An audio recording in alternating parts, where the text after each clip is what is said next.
this is exactly what I mean when I say that the birds are getting more aggressive. You know, we had goats on a Porsche not that long ago, and now we have a very unfriendly looking bird hanging out on the back of this Cayman. Oh, there he goes. Now he's coming at me.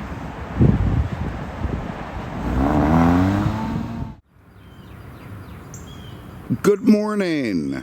This is Bill from Curious Cars on a miserable, muggy, shitty, awful Florida Friday morning. I think it's Friday, and if it isn't Friday, I really don't care.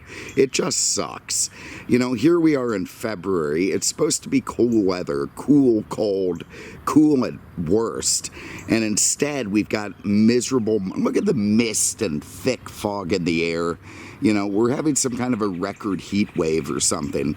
And I just couldn't be any more miserable about it. It's just not what I want at all. You know, we've had a pretty good run of nice cool weather, and I got used to it, and now here I am suffering again with mist and fog and humidity and all the other crap that's going to be coming back anyway as summer approaches. And you know, we get our 8 months of absolute misery here in Naples, Florida. So not my favorite thing going on right now, but we're going to get off that.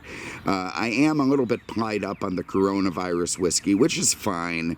I read this morning there's some new variant coming out, and you know, again, I have gone full Denmark. It doesn't exist to me anymore, this whole stupid coronavirus. It just doesn't exist. Masks are off, you know, I'm not thinking about it, I'm not worried about it, I'm conducting my affairs as per normal, but that said, I'm still, you know, still taking part in the coronavirus whiskey thing to make sure that one of the variants isn't hiding somewhere and coming out to get me. It's behind the bushes or the trees, and I hear the birds around me, but the hell with them. The other day, yesterday, maybe it was a couple days ago at Auto House, there was a bird sitting on top of a Porsche, and I have to say that did bring back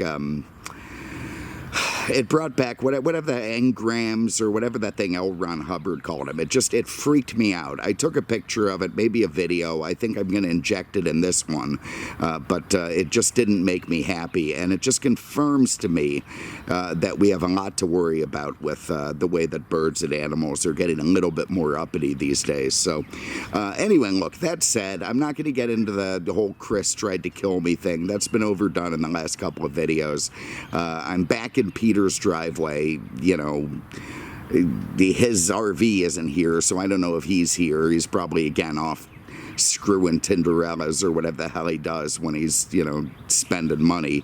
But here I am slogging away in his driveway doing videos, and I have got my mojo back. I absolutely do. You know, after the last week, you know, it's not like I didn't like that little Chevy Cavalier in some ways. You know, it was a car of my youth, if you will. It's a car that was around a bit. So it wasn't awful to me, but it wasn't really great either. And the hot rod that I did yesterday was pretty damn, I think it was the day before actually. Doesn't matter. It was pretty cool. I love it. I mean, it's radical, but it's not me, and it terrifies me, and it's not my kind of car at all. This is... Finally, I am back, and I am happy with something that I really want to do a video on. And here I am, and we're going to knock it right out. And you know what? I don't actually care. I am not going to promise any kind of a short video on this thing. I am going to take my time. I'm going to enjoy my, you know, little coronavirus whiskey buzz. And we're just going to jam around this car and have a bit of fun with it. So, long story short, this is a 1997 Pontiac Bonneville SSEi. You know, look, first off, I really love this car. I'm not going to mince words about it. I really do. I loved it then. I thought it was a very cool car when it was out new. I think it's a cool car today. And this probably is not going to be a very objective review because there is a lot of love in my heart for this thing. It's evidenced by the stupid money that I paid for it, to be honest. You know, I was so excited to see it come up. I had a shot at it. I was shocked shocked at what it actually went. I don't remember if I bought it at Meek. I bought it somewhere. Anyway, I paid too damn much for it, and I don't care. I absolutely had to have it, and was genuinely thrilled to find an example like this. So many of these things have been thrown around and beat up by second, third, fourth owners. This is a true one-owner Pontiac Bonneville SSEi, and there just can't be many of those left. So it was a car that I was very happy to get. I do believe it's one of the best cars that Pontiac ever built, certainly in the modern era, and maybe even more so within its own time frame. I think when it was out on the streets as new, it actually competed very well with the cars around it, and yeah, again, loved it then, loved it now. Like most Pontiacs of the time, it's a bit overwrought with boy racer body cladding and spoilers, and I don't care. To me, it looks good. I will say this, you're not gonna have any doubt if you're looking at this car, for instance, that it has fog lights. That is just not something you're gonna question. You can't miss them. It's fine with me, but other people maybe find it a little bit overdone. I do think the white bodywork in this car sort of emphasizes it in a way that a darker color wouldn't. And again, that's fine with me. I want it emphasized because I really liked it at the time, and quite again, I like it today. This is the 9th generation Bonneville. It's an absolutely storied and fabled name in the car industry, certainly in Pontiac history, going back many, many decades. I mean, 9th generation. It's not just named for... God, doesn't matter. It's not just a Pontiac nameplate. It's obviously named for the Bonneville Salt Flats, in Utah, where they do the land speed trials and have for many years. It was a very important event in the world of hot rodding, and, then it just sort of went on and grew from there. So it's a pretty cool thing. And, of course, that's where the Bonneville name comes from. It's based on the GM H platform, and I'm going to make a big admission here. I didn't actually realize it until I started touching up my, ever-diminishing knowledge base for this video. I had thought this was based on the larger C platform with, like the Park Avenue and the DeVille, because basically this shares a platform with the same era Buick LeSabre and Oldsmobile 88, and it just looks and feels so different from those cars that I just didn't believe it. I wouldn't have believed it. I mean, the LeSabre looks to be like a compact almost. This thing looks like a pretty sizable car. It really surprised me that it was built on the same platform, and yeah, it doesn't really bother me now, but it was interesting. I thought this was a much bigger car. Throughout its history, the Bonneville has been a full-sized car more than a few times, but because it's an H platform, this one is going to be categorized as a mid-size, so... Yeah, who knew? This generation was made from 92 to 99, and I think it looked better than the cars that replaced it, the 10th generation. They seem more generic, less identifiable, more... blending in with the styling of the time. I feel like this thing really did have its own unique styling and looked absolutely terrific in the era. And I just think it looks great overall. I know I'm rambling a bit, but I don't care. The hell with it. This is a video where I'm not going to worry about any of that crap. I did like the 8th generation Bonneville. I thought that looked pretty good. They were, again, trying to take it to the Europeans, and I think not doing a bad job of it.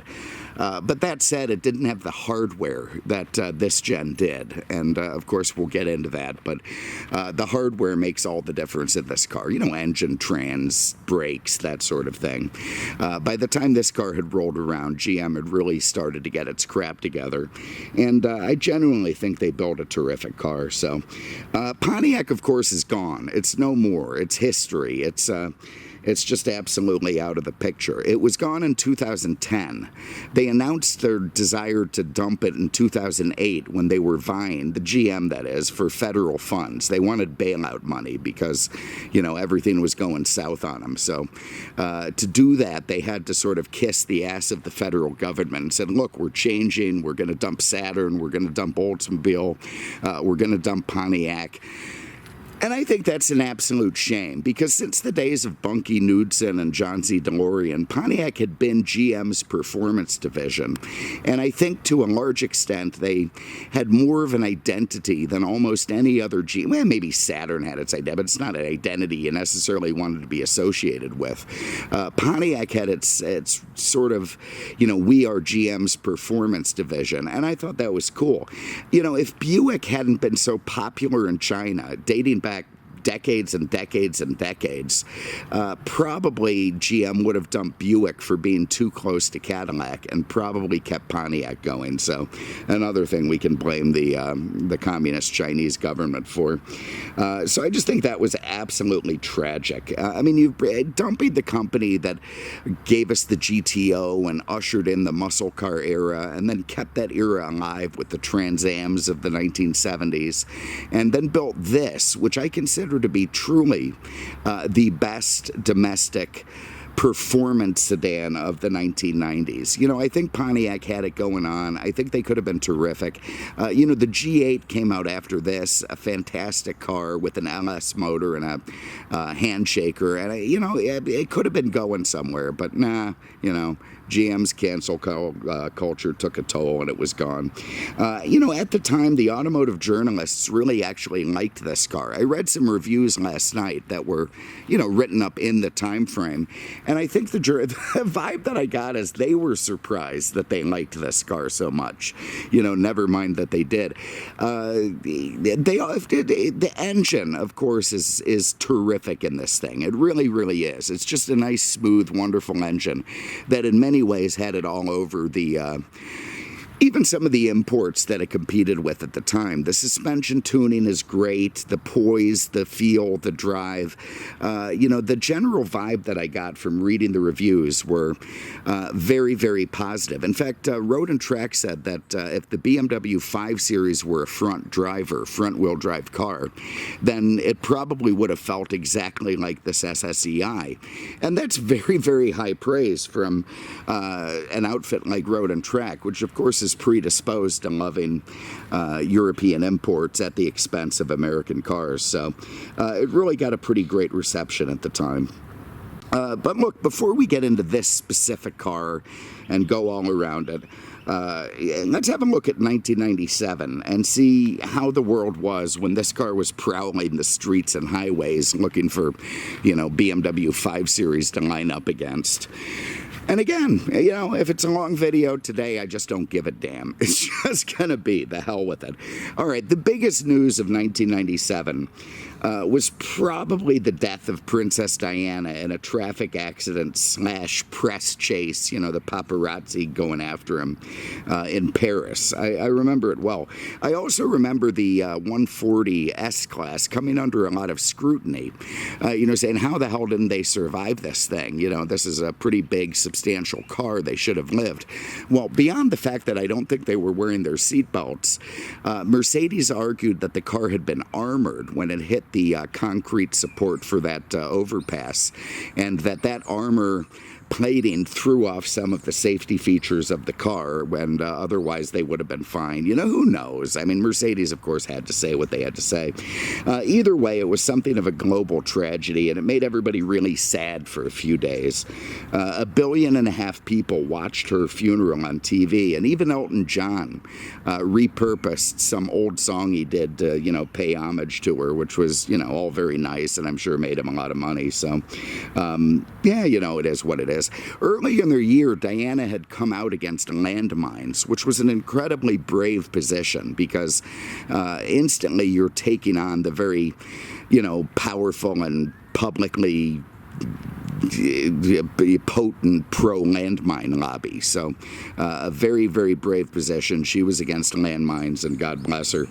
In the UK, Dolly the sheep, if you remember that, was cloned, and it was a pretty big deal at the time. I think the entire thing was financed by a very wealthy English farmer who was quite fond of Dolly and wanted to keep her around.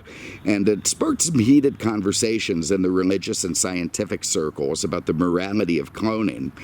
given that this technology could be used with humans. There probably was some talk at the time of bringing Diana back, but it's a good thing that didn't happen.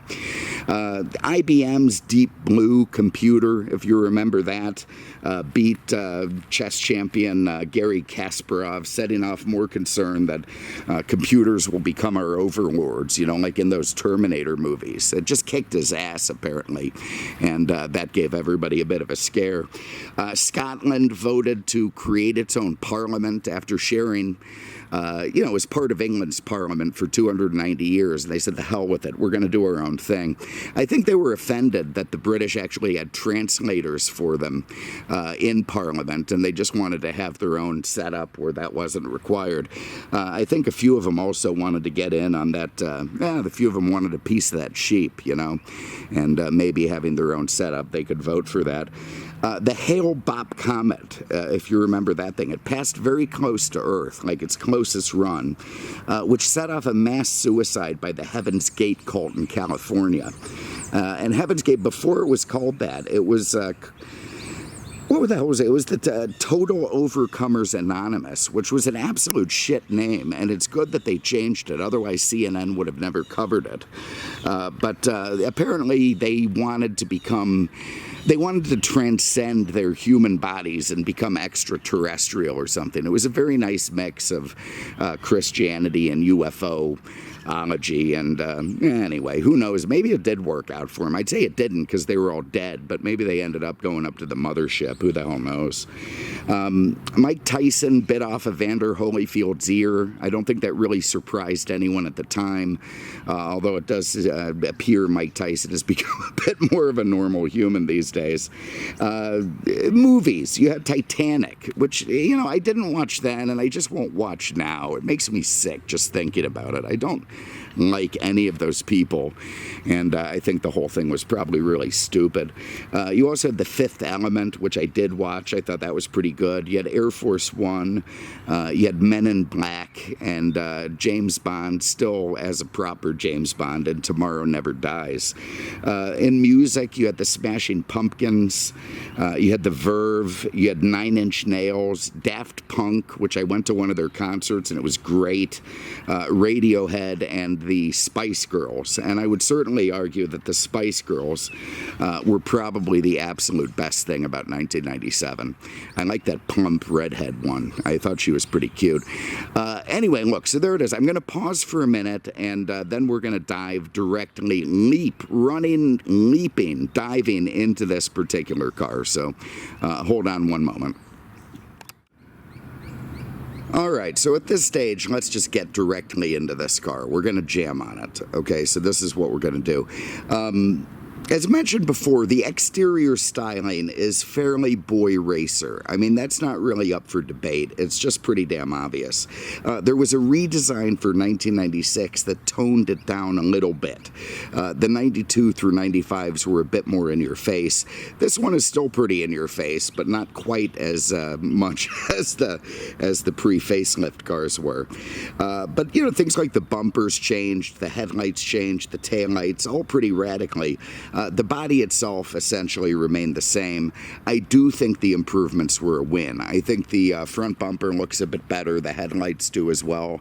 And the fog lights and grille all came together in a pretty nice way, as did that lower air dam. They toned down the body cladding a little bit, but it's still there, which makes me very happy to see. And I think it just looks terrific overall. I really do. Almost something of a Jaguar-esque curvature to it, with the swooping sort of flowing sides and then all the sharp lines on the hood. I just think it's a damn good looking car. I also like the SSEi badging on the front of the fender there, the front of the door over the body cladding. The gold lace 16-inch wheels look a little bit dated to me now, but they look great at the time, and I still like them. I also like them better than those the earlier ones had sort of these big, complicated looking 3-spoke things that maybe were a little bit too much and detracted extracted from the car. The greenhouse, you know, the area of the car, you see it has no body color A-pillars at all. It's just got these sort of thin black areas with almost...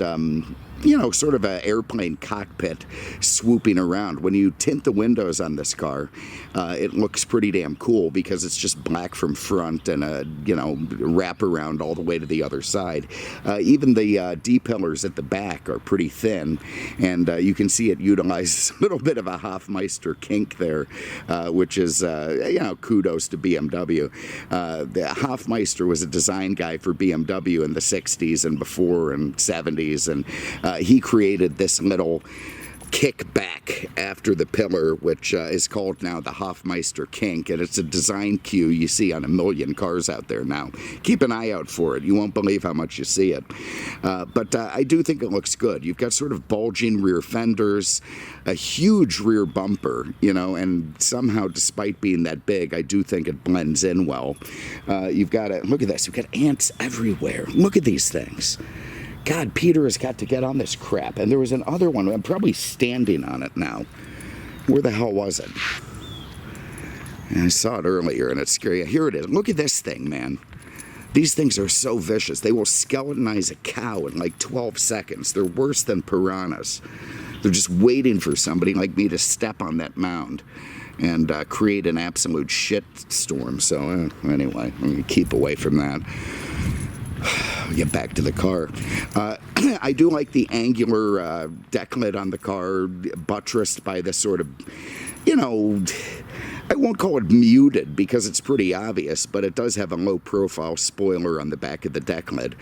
There you can see the refreshed design tail lamps, which yeah, kind of look like sperm whales going in either direction and joined at the tail, but they still look pretty good. You get twice pipes at the bottom, nice dual exhaust, and they make a great noise out of this 3.8 liter. You know, down the sides, despite being so curvaceous, it is a bit slab-sided. It rolls up at the top of the door, but otherwise, you know, it's fairly straight down the side. It doesn't go in like an hourglass or anything, which you'd almost kind of expect with this design. Anyway, look, I tell you what, let's just have a look inside the trunk. We'll see where we're at. It's new enough to have one of these GM remote things, and it works. All right, so there we go. It has a nice big trunk. And again, this is another reason I thought it was that C platform like the Park Avenue. It's an enormous trunk. It looks bigger than the Sabre to me. Sorry, I've got my crap in here. I've got 2 bags of crap in the donuts for the guys because it's Friday. And a selection of cassettes, which I grabbed the wrong box. This is the one that has music that I don't particularly like. So I grabbed a tape. We'll try it out when we're in the car. But otherwise, that was a boneheaded move. I got a tripod there. In that little box bolted to the side, you've got your jacking hardware, all very nice stuff. And this one had some kind of a Pontiac accessory kit, which I think is very cool. When I first saw this, I thought it was not part of the car. I thought it was just something the guy added. And actually, it could be. I'm not sure if this is the one it came with. But you can see this has the optional tire inflator. I'm not sure if it's working or not, but there it is. And you screw that thing in here, and then you can run that cord around to the tires and inflate them, which isn't really going to work if you have a giant nail in one. But I suppose if you have a patch or a you know, something, that tire repair kit, and you still got a flat tire after you repair it, you can pump it up with that. But anyway, there's all kinds of crap in here that's kind of interesting, including a big spotlight. And I'm not sure if that came with the Pontiac thing or not. It's GE, so it probably did. But I absolutely love it, and I love that this is still with the car. Yeah, actually, even look at that. It has a personal first aid kit from GM. Everything you're going to need in there if you get a gunshot wound in the field. So very, very nice stuff, and love seeing it with the car. Again, one-owner Carfax on this thing. I can't tell you how rare that is for a 97 Pontiac of any variety. The infant containment net is still with the car. It doesn't feel as strong as it probably did when it was new, so... You but it's still good. It has good coverage. So if you put your toddler or infant back there, yeah, they're going to be able to move it around a little bit, but their little fingers are going to get caught in the net, and they don't really have the dexterity to get around that. So they'll probably be trapped there, which is fine. You hit the brakes really hard, it's going to keep them in place, and otherwise it's going to contain your infants with no problems. It seems that it also has some sort of a pass-through for, very large sniper rifles or skis and poles or that sort of thing, which, again, purports to how it competed with the European cars. So pretty cool inside the trunk, and another reason that I just really like this thing. And of course, here's where Dalton forgot to remove a pine needle because, why bother? Have a look under the hood. Like this little catch for the window. I really do like these cars, I have to say. This is just an era of GM that I think they built some good stuff. Took me a while to find the release, which is here in the grill. I can appreciate that it has hood struts, so I don't have to dick around with a prop rod. And there it is. So there is a 3800 Series 2. Truly one of the best GM engines of this era. It really has a reputation for being almost absolutely bulletproof.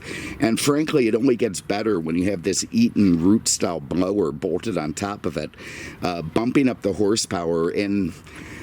I want to say it was 96. They went to the Series 2, and it went from 205 horse in the earlier supercharged cars to 240 in this one, with 280 foot-pounds of torque, which is very good ratings for the time. I know today it's not much, but at the time it was pretty friggin' impressive.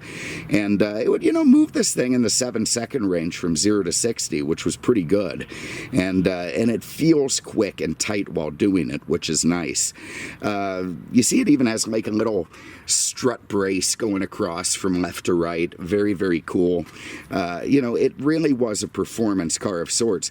This is bolted to a 4L60E transaxle, which is a great 4-speed automatic from GM. You got McPherson struts up front. You got Chapman units in the back with A-arms. My only complaint, and actually I find it absolutely appalling, and I don't know if we'll be able to see it through the wheel, is it has a rear drum brakes. Obviously the SSEi has the 4-wheeled standard ABS, and nobody at all complains about the braking in this car. They all said it was great. But come on, man. I mean, give us some discs in the back. The thing has a supercharger, and it looks like an IMSA car, This was the kind of crap that just pissed me off from GM, that they just couldn't take it the whole way, This thing was built to have rear disc brakes, not the same ones you'd have found on a Model T, so I find that pretty damn irritating. I do like the projection lamps. I do like the big fog lights. I know not everyone will, but I do think it looks pretty aggressive and cool from the front. So anyway, let's get the hood back down. I'm going to take another 2-minute pause to maybe have another sip of the whiskey to ward off the virus, and then we're going to hop in, have a look at the interior, and take it for a drive. So bear with me one moment.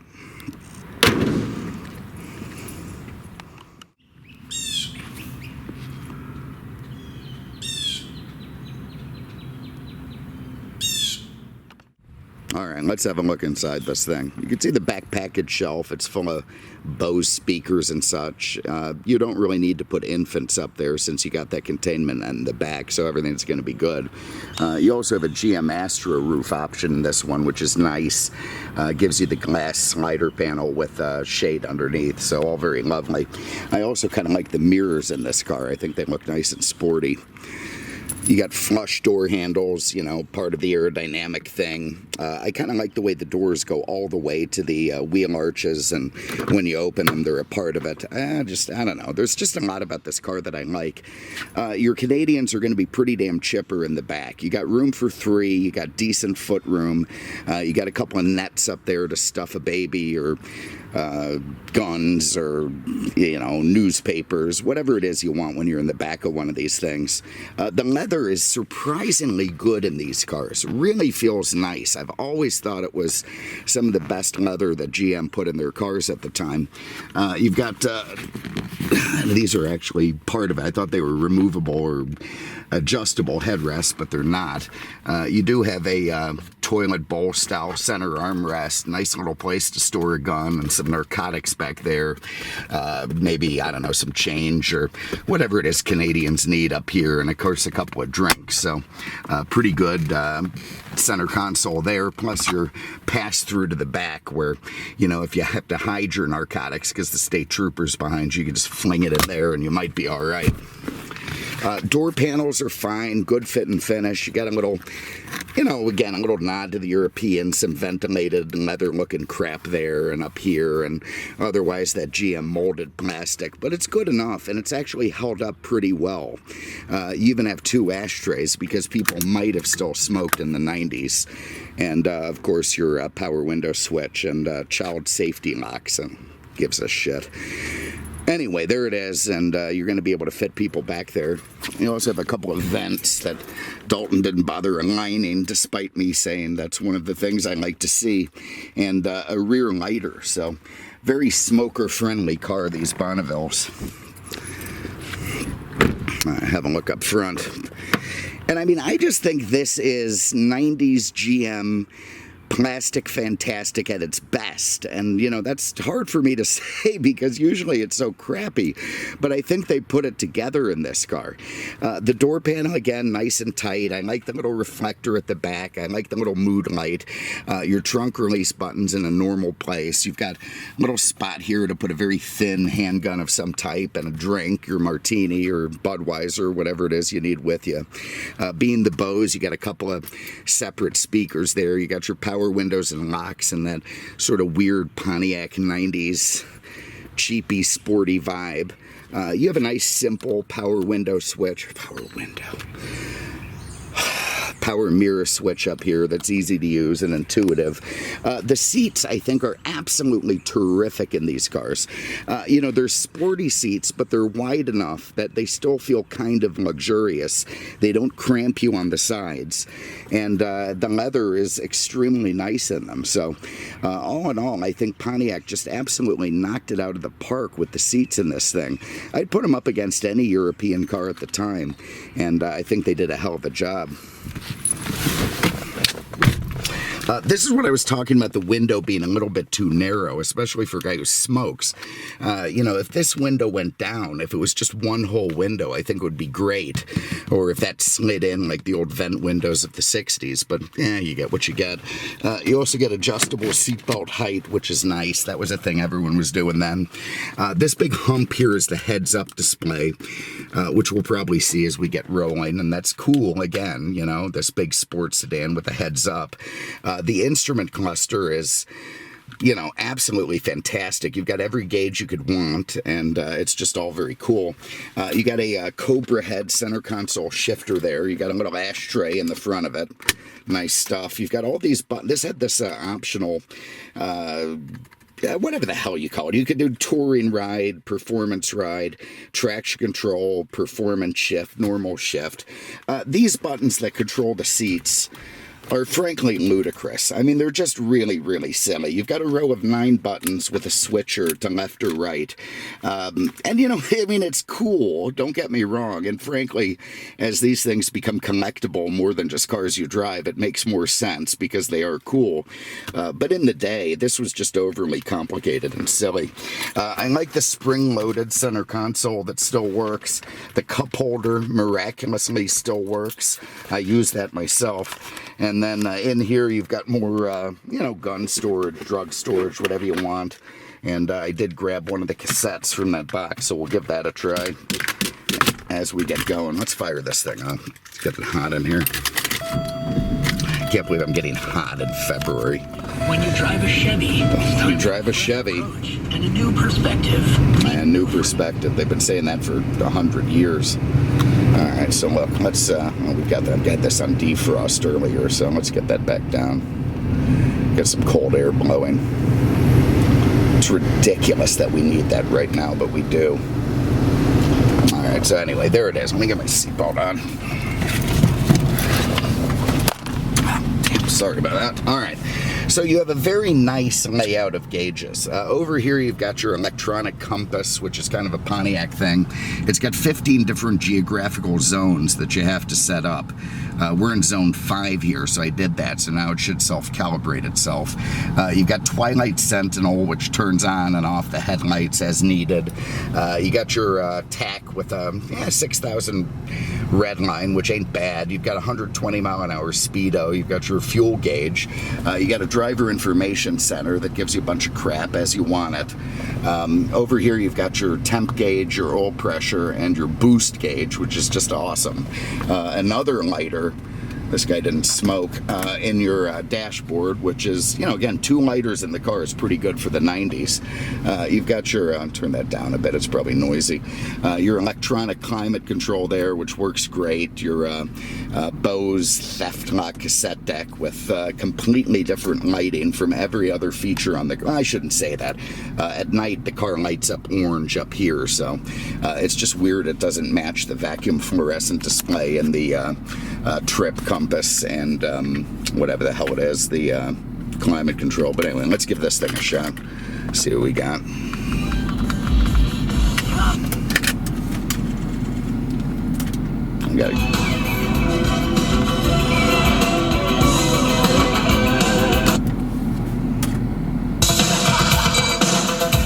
Look at that. We got Bose going.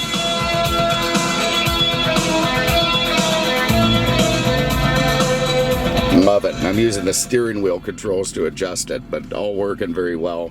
Bose dynamic equalization, that's just kick-ass. Over here you've got another airbag for the passenger. 97 was late enough for that. Interesting the way they've worked the vents into the glove box door. I think that's kind of cool. More spots for narcotics on either one. Oh, that's your vents, so you're gonna have to put them there. You got still a owner's manual there, which is all very nice, and whatever. You're in good shape there with that glove box. You got some sun visors up here with double, you can have one to the front and one to the side, part of that whole sporty thing. You got some mirrors there to look at your nose, make sure you haven't got any issues going on.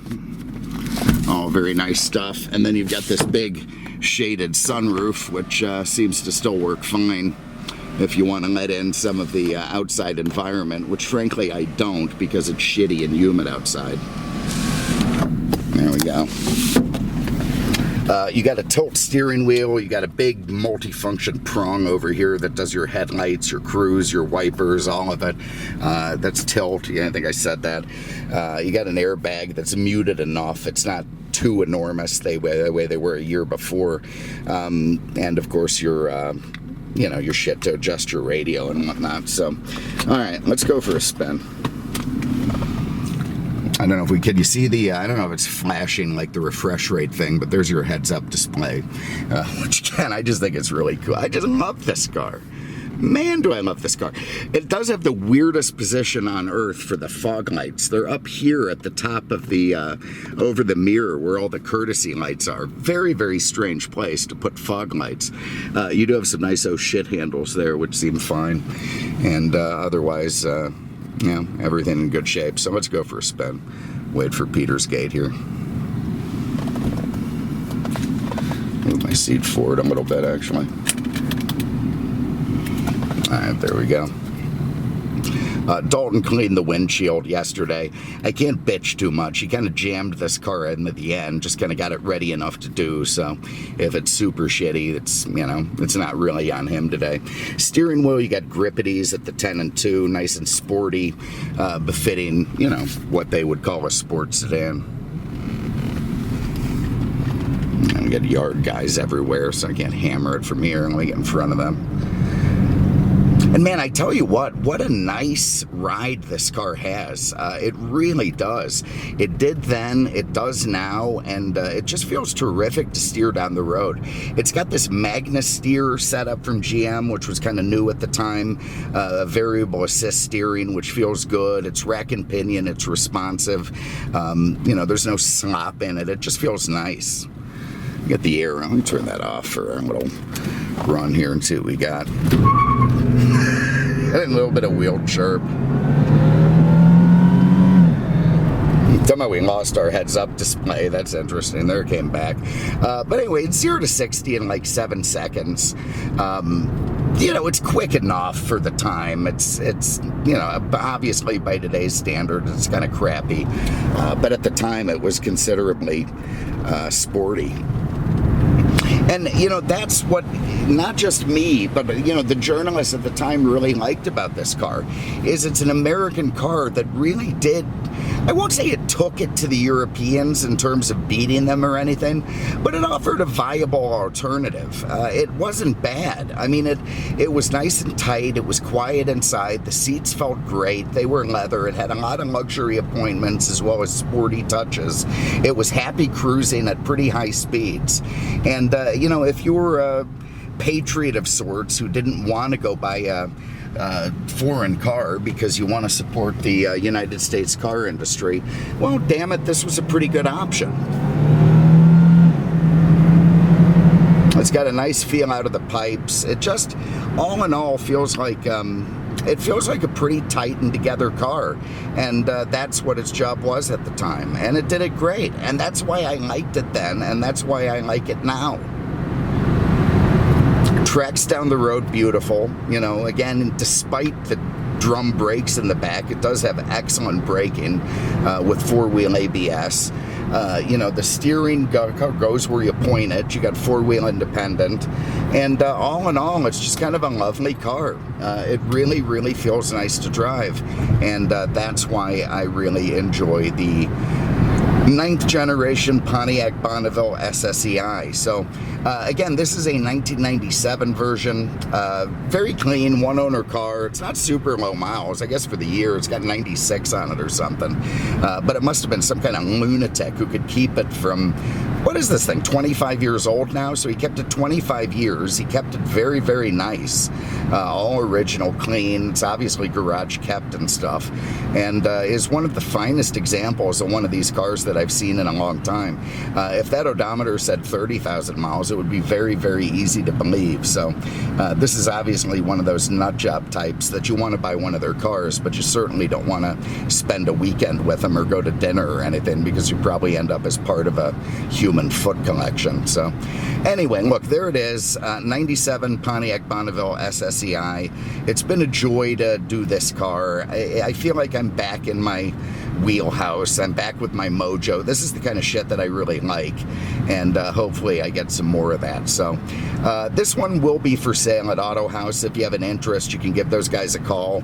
Nice guys, and you know, there it is. Otherwise, I don't know, maybe I'll just hang on to it. I could see myself daily driving this thing. One of the few cars that I like enough to do that. So we'll come up with some more stuff. I've got another Alante coming. I've got another Riviera coming. I know there's some call to do that Riviera that was in Penelope's shop. We'll see if we can't get that going.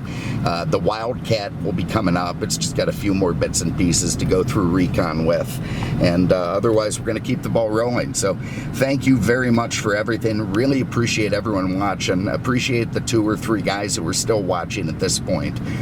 And we will see you with the next one. Take care.